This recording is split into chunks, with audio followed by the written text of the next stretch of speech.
Book 7. Vaunting of flash in arms, Hector swept through the gates with his brother Paris keeping pace beside him. Both men, bent on combat, only fought like wind when a god sends down some welcome blast to sailors desperate for it, worked to death at the polished oars, beating the heavy seas, their arms slack with the labor, so welcome that brace of men appeared to the Trojans desperate for their captains. Each one killed his man. Paris took Menestheus, one who had lived in Arne, a son of King Areithos, lord of the war club, and his lady Philomedusa, with large, lovely eyes. Hector slashed Ioneus' throat with a sharp spear, ripped him under the helmet's hammered bronze rim. His legs collapsed in death.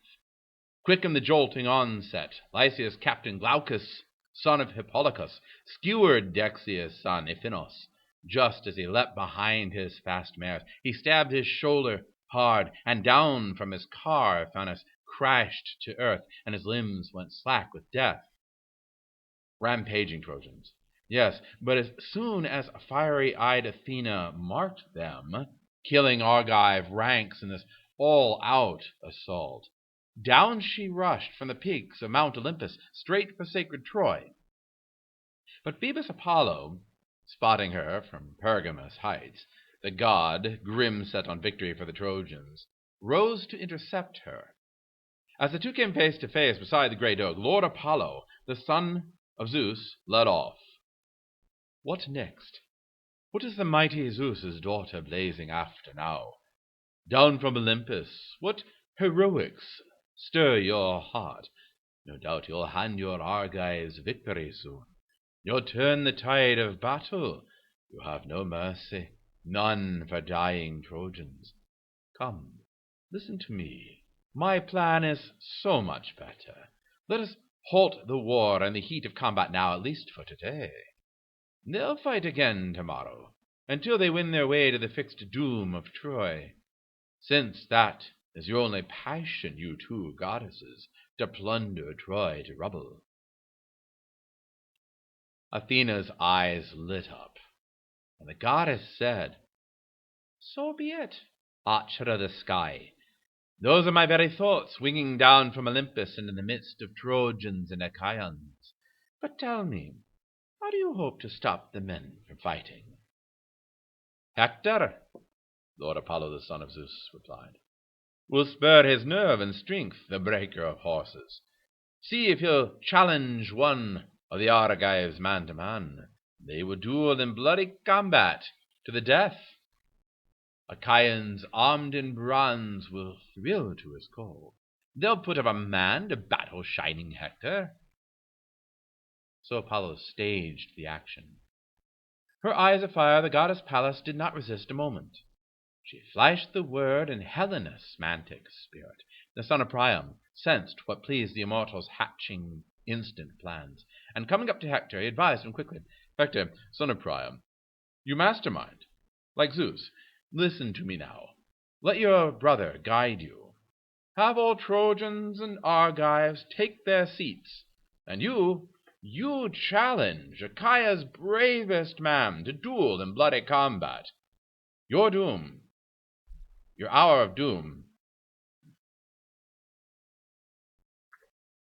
Have all Trojans and Argives take their seats, and you challenge Achaea's bravest man to duel in bloody combat to the death.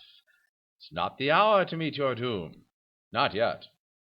I heard a voice of the gods who live forever.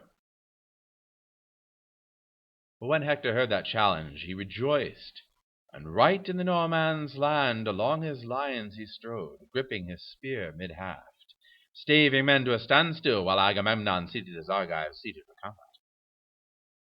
And Apollo, lord of the silver bow, and Queen Athena, for all the world, like carrion birds, like vultures, slowly settled atop the broad towering oak, sacred to Zeus, his battle shield is thunder, relishing those men.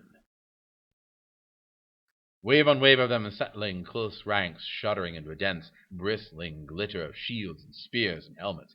Quick as a ripple, the west wind suddenly risen shudders down the sea, and the deep sea swell goes dark beneath its force. So settling waves of Trojan ranks and Achaeans rippled down the plain. And Hector rose and spoke between both sides. Hear me, Trojans and Achaeans geared for combat. I'll speak out what the heart inside me urges. Our oaths, our sworn truce. Zeus, the son of Cronos, throned in the clouds, has brought them all to nothing. And all the Father decrees is death for both sides at once. Until you Argives seize the well-built towers of Troy, or you yourselves are crushed against your ships.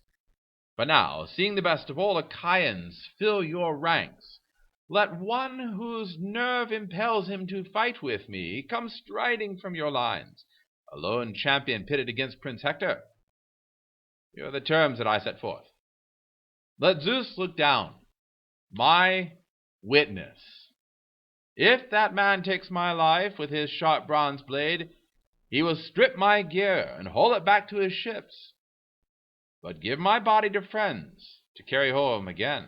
So Trojan men and Trojan women can do me honor with fitting rites of fire once I'm dead.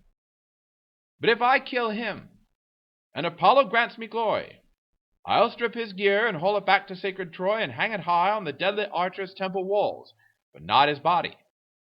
I'll hand it back to the decked ships, so the long-haired Achaeans can give him full rites and heap his barrow high by the broad Hellespont. And some day, one will say, one of the men to come, steering his oil-swept ship across the wine-dark sea, there's the mound of a man who died in the old days, one of the brave whom glorious Hector killed. So they will say, some day, and my fame will never die. A hushed silence went through all of the Achaean ranks, ashamed to refuse, afraid to take the challenge. But at long last Menelaus leapt up, and he spoke, lashing out at them, groaning, heart-struck. Oh, no, your threats, your bluster, women, not men of Achaia. What disgrace it will be! Shame, cringing shame, if not one Danaan now steps up to battle Hector. You can all turn to earth and water. Rot away. Look at each of you, sitting there, lifeless. Lust for glory gone. I'll harness up. I'll fight the man myself. The gods on high, they hold the ropes of victory in their hands. With that he began to don his handsome gear. And then and there, Menelaus, the death stroke would have blazed before your eyes, dead at the hands of Hector, a far stronger man, if Argive kings had not leapt up and caught you, and Atreus' son himself, powerful Agamemnon, seized your right hand, shouting out your name. You're mad, my prince. No need for such an outburst. Get a grip on yourself, distraught as you are.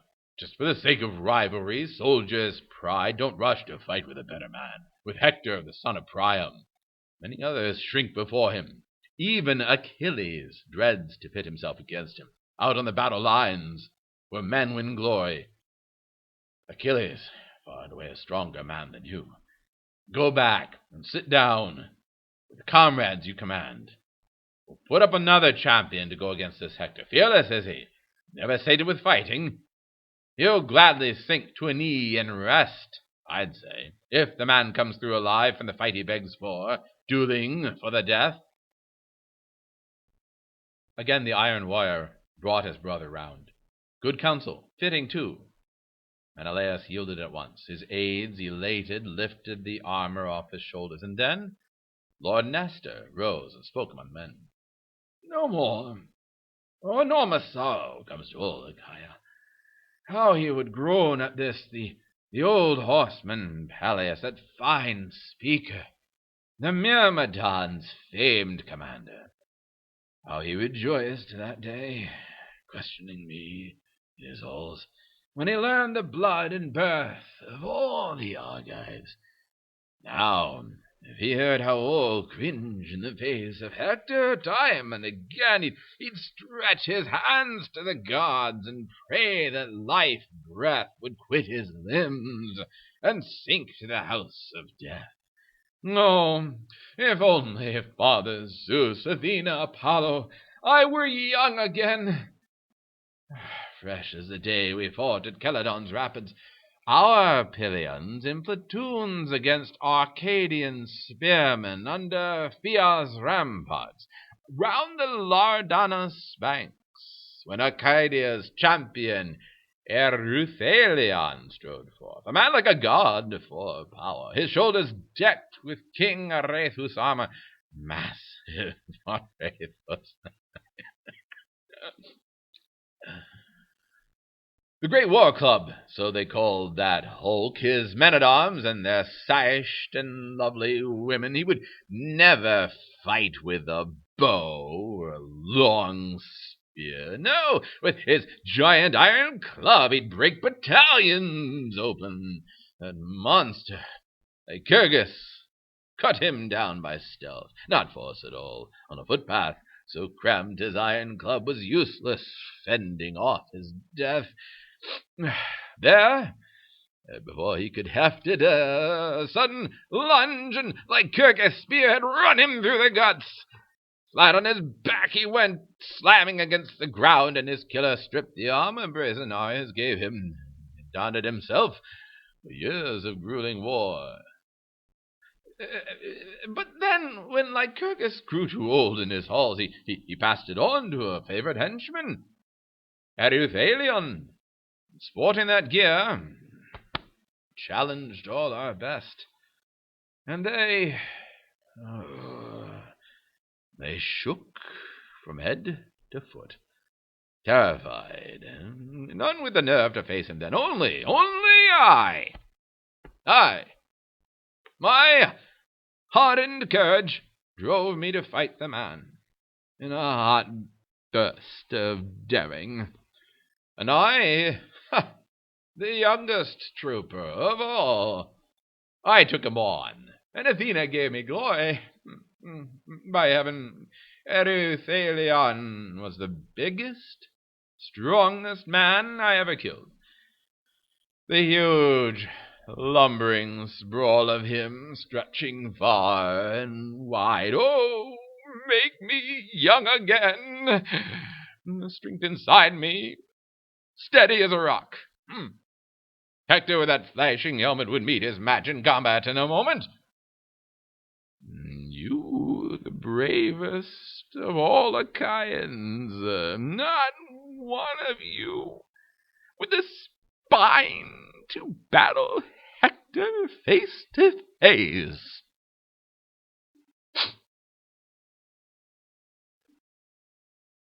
The old man's taunts brought 9 men to their feet. First by far Agamemnon, lord of men, sprang up, and following him Tyrides, powerful Diomedes, next the great and little Ajax, armed in fury. Idomeneus after them, and Idomeneus' good aid Meriones, a match for the butcher god of war. Eurypylus after them, Euaemon's son. Thoas, son of Andrymon, Odysseus out for exploit, all were roused to go up against Prince Hector. Once more the fine old horseman gave commands. Now, shake the lots for all, the first to the last man. We'll see who wins. He's the one to do his Achaean comrades proud, to himself proud, if he comes through alive from the fight that waits him, dueling to the death. And each soldier scratched his mark on a stone and threw it into Atrides Agamemnon's helmet. Fighters prayed, stretching hands to the gods. A man would murmur, scanning the wide sky, Father Zeus, let Ajax win, or Tydeus' son, or the proud king himself of all Mycenae's gold. So they prayed as the old horseman shook the lots, and one leapt from the helmet. The one they wanted most, great Ajax' lot it was, and the herald took it round through all the ranks, left to right for luck, and showed it to all Achaea's bravest men. None of them knew it,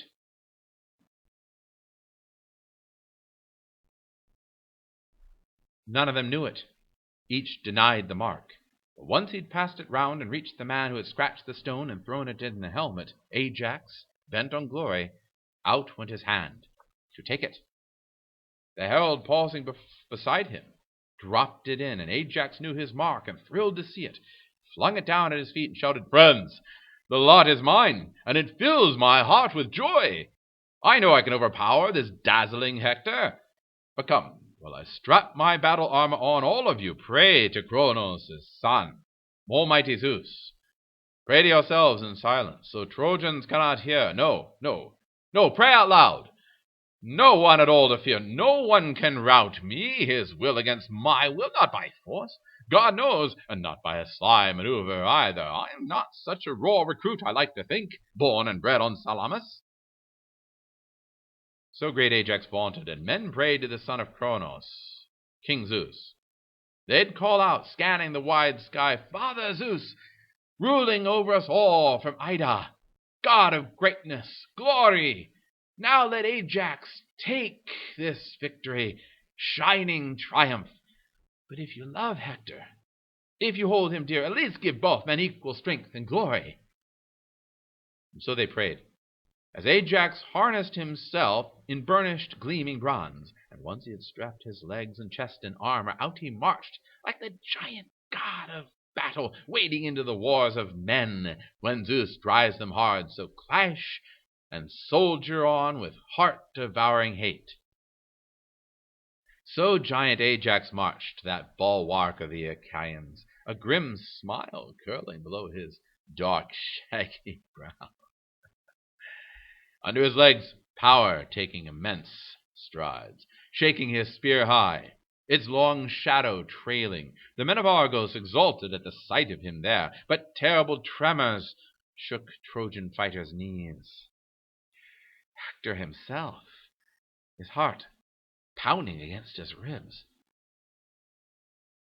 But how could he shrink before the enemy, slip back into a crowd of cohorts now?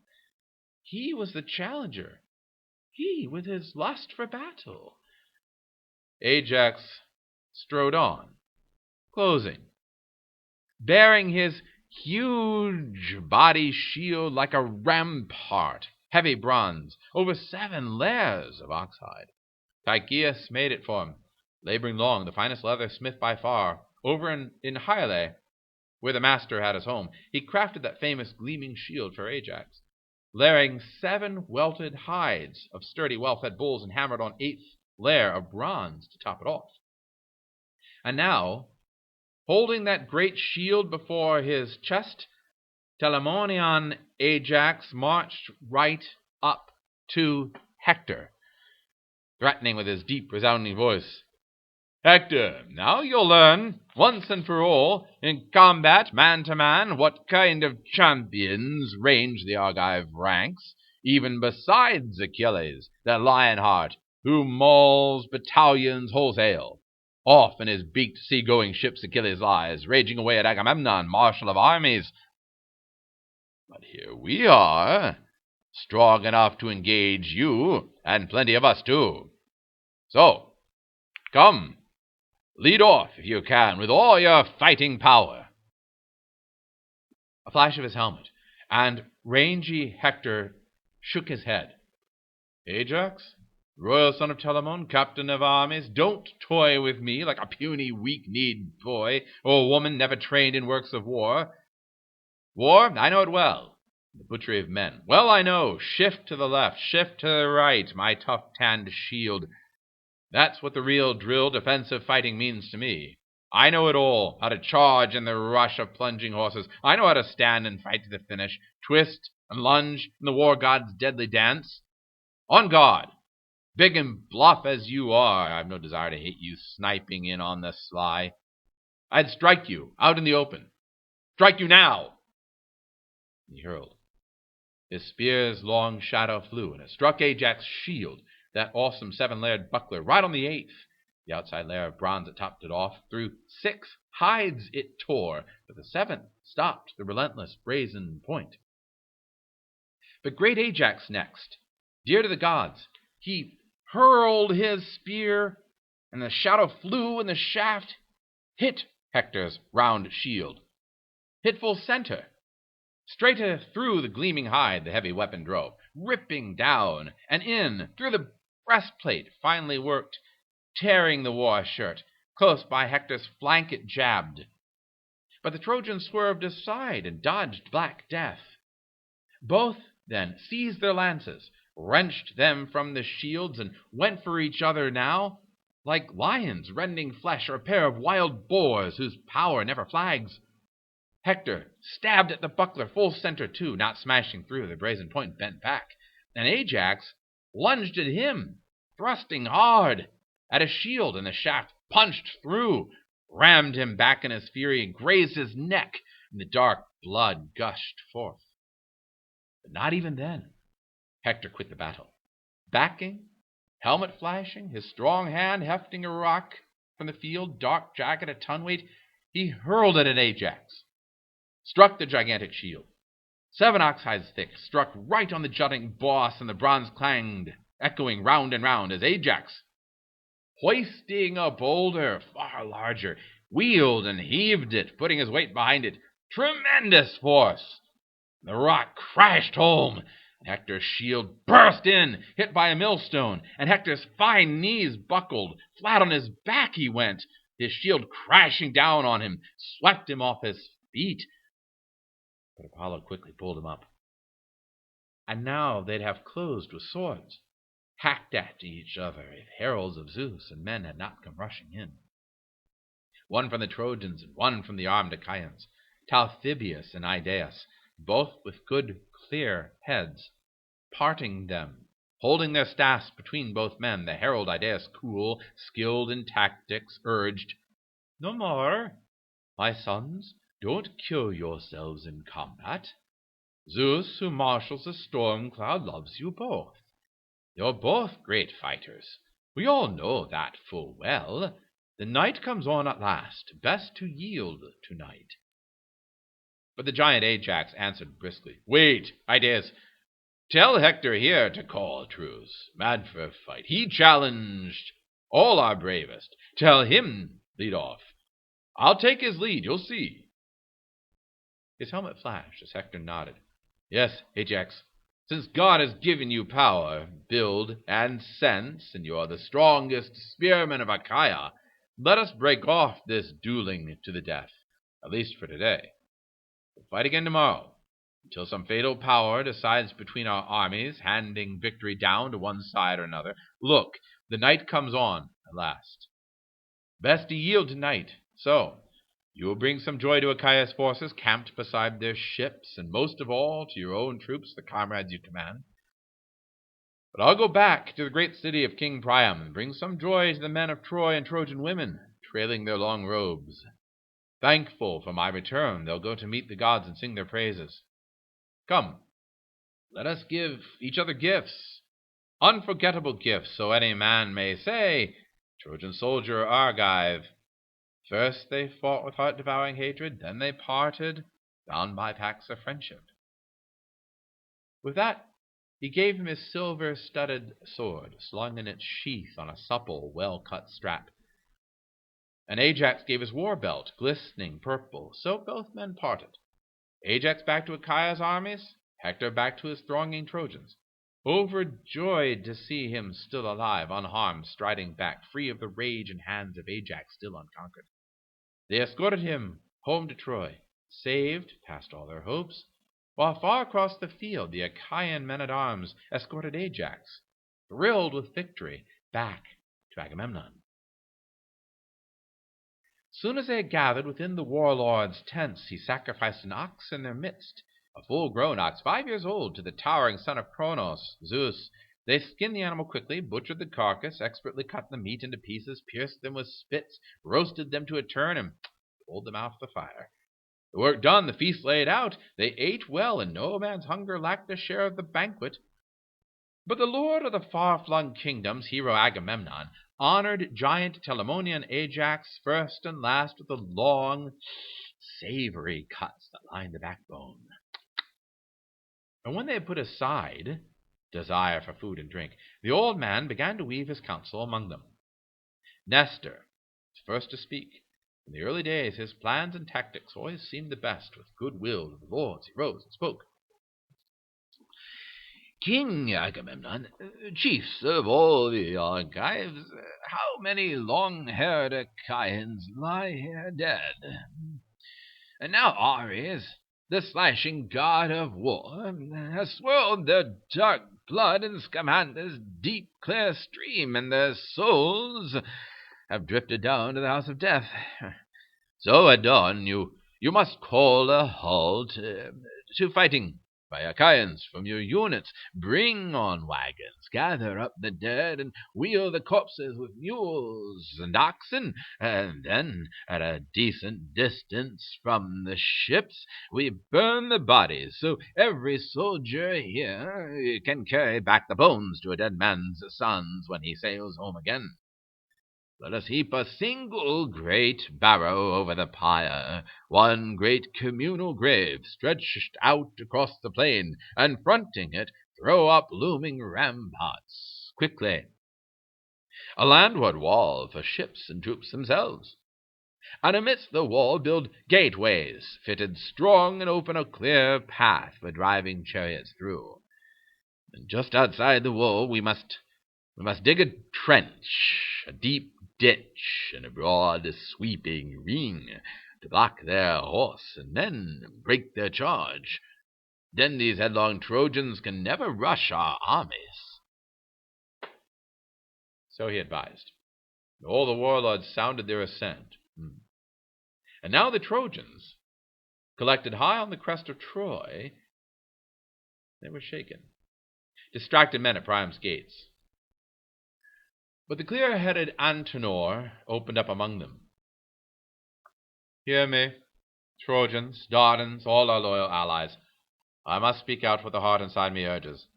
On with it. Give Argive Helen and all her treasures back to Atreus' son, to take away at last. We broke our sworn truce. We fight as outlaws. True. And what profit for us in the long run? Nothing, unless we do exactly as I say. And so he pressed his point. And then he took his seat.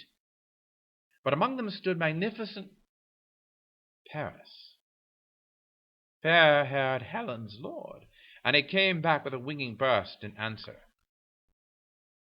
Stop, Antenor. No more of your hot insistence. It repels me. You must have something better than this to say. But if you are serious, speaking from the heart, the gods themselves have blotted out your senses. Now, I say this to our stallion-breaking Trojans. I say no, straight out. I won't give up the woman with those treasures I once hauled home from Argos. I'll return them all, and add my own stores. With that concession, the prince sat down again.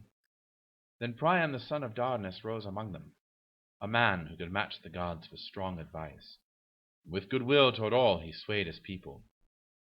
Hear me, Trojans, Dardans, all our loyal allies. I must speak out what the heart inside me urges, just as you always have. And stand your watches, each man wide awake. Back.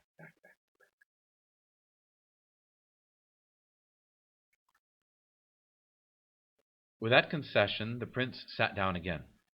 Then Priam, the son of Dardanus, rose among them, a man who could match the gods for strong advice. With goodwill toward all, he swayed his people. Hear me, Trojans, Dardans, all our loyal allies. I must speak out what the heart inside me urges. Now, take your evening meal throughout the city, just as you always have, and stand your watches, each man wide awake. Then at last,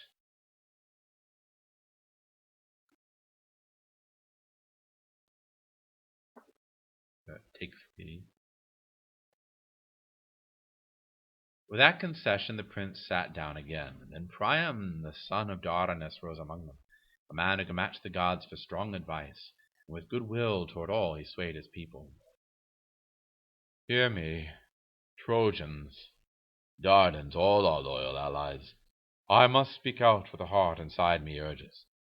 Now take your evening meal throughout the city, just as you always have.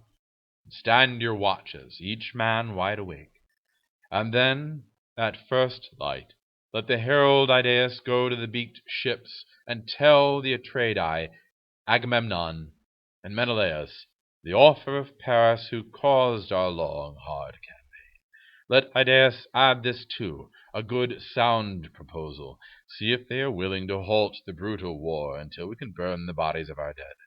We'll fight again tomorrow, until some fatal power decides between us both, handing victory down to our side or the other. His people hung on his words, and all obeyed the king. They took their meal by ranks throughout the army. At first light Idaeus went to the beaked ships, and out on the meeting grounds he found the Argives, veterans close by the stern of Agamemnon's ship. Taking his stand right in the milling troops, the herald called out in a high, firm voice, "Son of Atreus, captains of all Achaeans, Priam and noble Trojans command me to report. If it proves acceptable, pleasing to one and all, the offer of Paris who caused our long, hard campaign. All the treasures that filled his hollow ships and the prince hauled home to Troy, would to God he'd drowned before that day. He'll return them all, and add them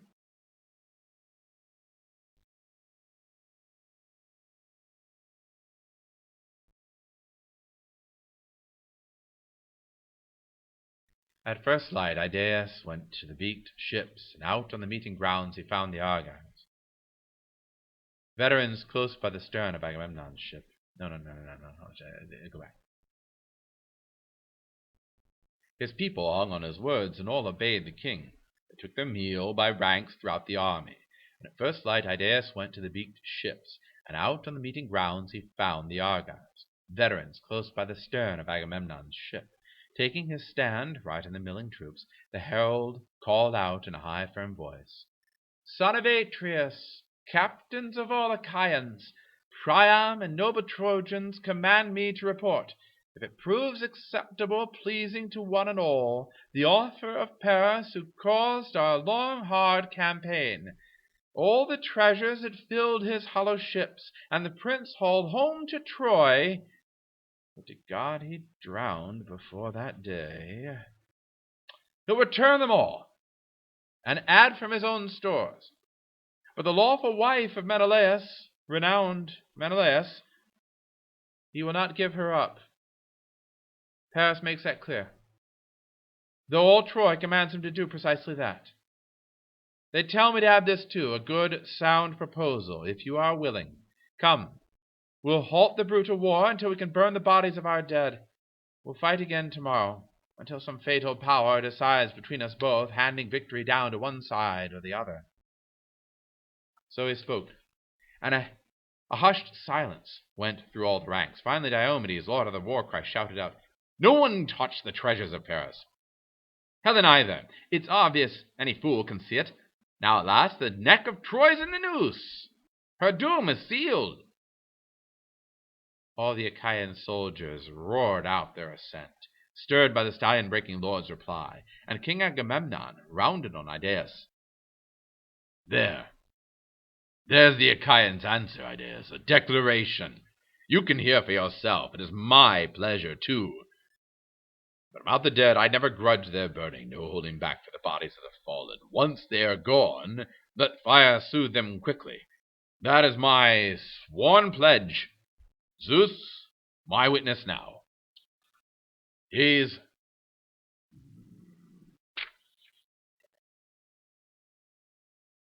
But about the dead, I never grudge their burning, no holding back for the bodies of the fallen. Once they are gone, let fire soothe them quickly. That is my sworn pledge. Zeus, my witness now. Heroes' lord, whose thunder drums the sky. With that oath, he raised his scepter high in the eyes of all the gods, and Idaeus turned, trailing back to sacred Troy. And there they sat in assembly, Trojans, Dardans, all collected together, waiting long and tense for the herald to return. And home Idaeus came, delivered his message, standing in their midst, and they fell to making hurried preparations, dividing the labors quickly.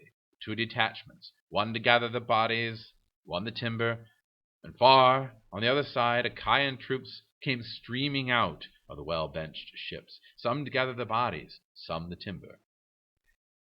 Just as the sun began to strike the plowlands, rising out of the deep calm flow of the ocean river to climb the vaulting sky, the opposing armies met. And hard as it was to recognize each man, each body, with clear water they washed the clotted blood away and lifted them onto wagons, weeping warm tears.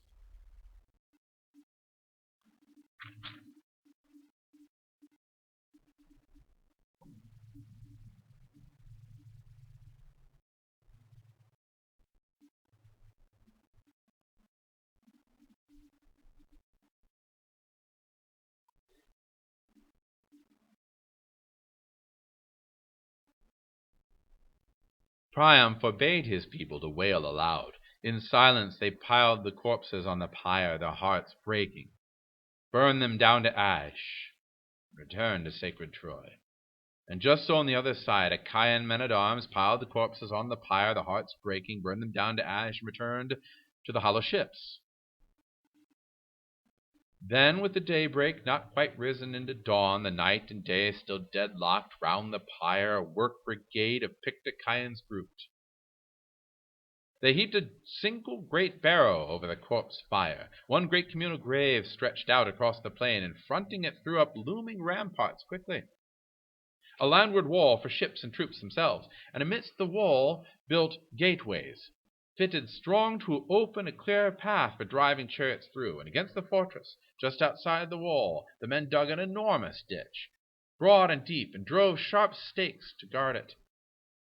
So they labored, the long-haired Achaeans, while the gods aloft, seated at ease beside the Lord of Lightning, Zeus, gazed down on the grand work of Argives armed in bronze.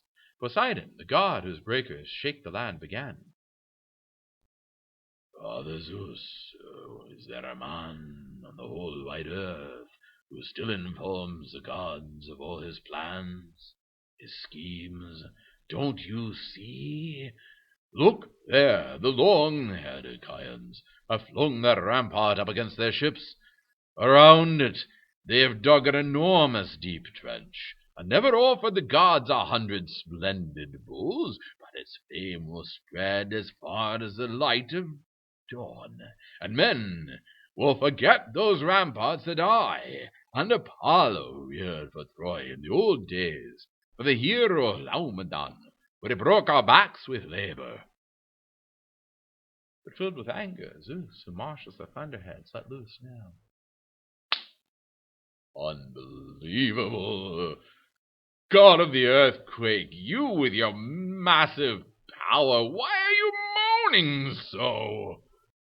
Another god might fear their wall, their idle whim, one far weaker than you in strength of hand and fury. Your own fame goes spreading far as the light of dawn. Come now, just wait till these long-haired Achaeans sail back on their ships to the fatherland they love. Then batter their walls, sweep it into the salt breakers, and pile over the endless beach your drifts of sand again. Level it to your heart's content. The Argives' mighty wall. So they conferred together, building their resolve. The sun went down. The Argives' work was finished. They slew oxen beside the tents and took their meal, and the ships pulled in from Lemnos, bringing wine, a big convoy sent across by Euaeus, Jason's son, whom Hypsipyle bore, the seasoned lord of armies, an outright gift to Atrides, Agamemnon, and Menelaus.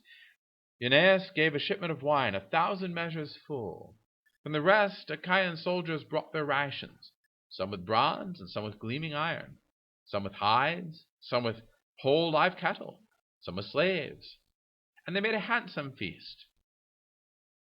Then all that night the long-haired Achaeans feasted, as Trojans and Trojan allies took their meal in Troy. Yes, but all night long the master strategist Zeus plotted fresh disaster for both opposing armies. His thunder striking terror, and blanching panic swept across the ranks. They flung wine from their cups and wet the earth, and no fighter would dare drink until he'd poured an offering out to the overwhelming summon of Kronos. Then down they lay at last, and took the gift of sleep.